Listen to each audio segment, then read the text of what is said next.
Bonjour à toutes et à tous et re-bienvenue pour cette deuxième présentation de livre dans laquelle je vais vous montrer les 2 volumes de Garden of Joy de l'artiste Sabine Design. Alors chaque livre coûte 12 €, ils sont édités par Amazon et ils contiennent chacun 24 coloriages, donc vous en avez pour des heures de plaisir, même si le papier par contre il est très basique pour le prix.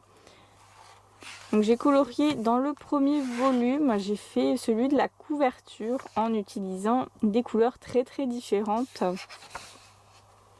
Et j'ai fait un fond au Neo Color 2, donc comme vous voyez, vous pouvez faire des fonds basiques à l'aquarelle, ça ne risque rien, de toute façon il n'y a rien derrière. Mais tant que vous ne mettez pas une tonne d'eau, ça ira largement. Alors je l'ai fait entièrement au Giotto Supermina avec un fond donc au Neo Color 2. Et j'ai trouvé ça très amusant, même s'il y a beaucoup de petits détails, finalement ça prend pas mal de temps, ce genre de coloriage.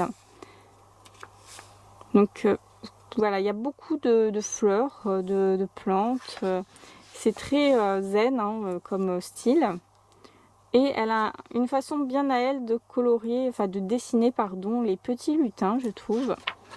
Alors certaines trouvent que ça ressemble à du Klara Markova, d'autres que ça ressemble beaucoup trop à Maria Troll. Moi je trouve que Sabine Design, elle a son propre style. Après c'est vrai que comme on m'a dit sur Instagram, ça faisait une bonne alternative au Klara Markova, pour celles qui trouvent les livres de Klara Markova trop chers. Bon après, moi je trouve qu'elles ont toutes leur style, donc c'est difficile de comparer pour ma part.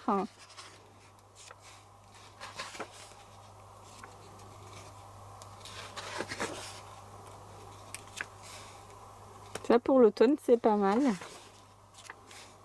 Celle-ci c'est une de mes préférées. En fait tous les coloriages dans ces 2 livres sont absolument adorables et vous allez voir le deuxième tome est encore plus mignon. Après c'est vrai qu'il y a un petit style Klara Markova dans la façon dont elle dessine les animaux peut-être.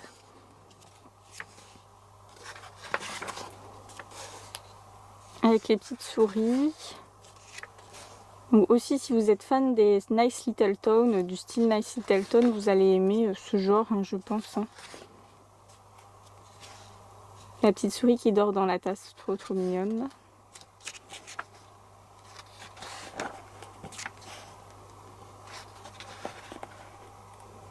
C'est un livre de coloriage idéal pour le printemps, je trouve, parce qu'il respire vraiment la joie de vivre, les fleurs, les petits lutins.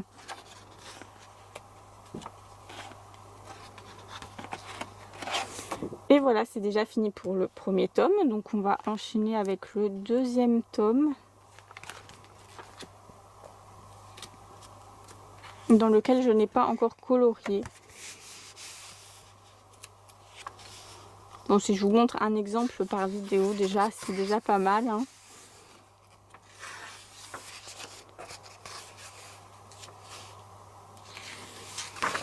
En fait, je trouve qu'elle s'est améliorée dans sa façon de dessiner les animaux. Enfin, améliorée, disons que c'est un autre style, plus kawaii dans ce deuxième volume.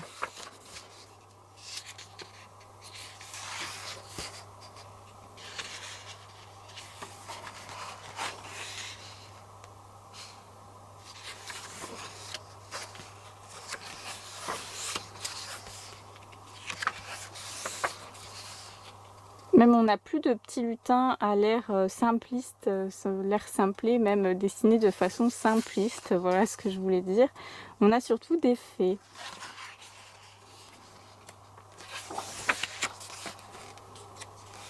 Elle a l'air de s'éclater dans son sommeil, cette petite souris, n'empêche.